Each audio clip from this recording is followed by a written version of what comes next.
Matteus 13 vers 24 tot 30, gelykenis van die onkruid. 'n Ander gelykenis het hy hulle voorgehou en gesê, die koninkryk van die hemele is soos 'n man wat goeie saad in sy land gesaai het.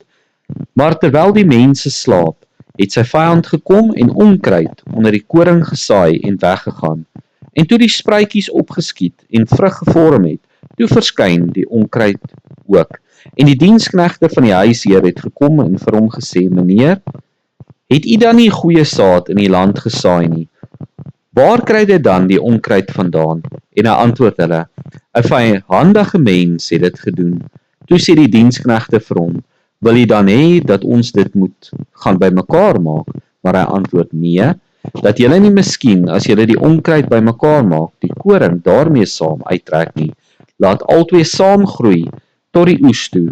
En in die oestyd sal ek vir my maaiers sê, maak eers die onkruid bymekaar en bind dit in bondels, om dit te verbrand, maar bring die koring bymekaar in my skuur.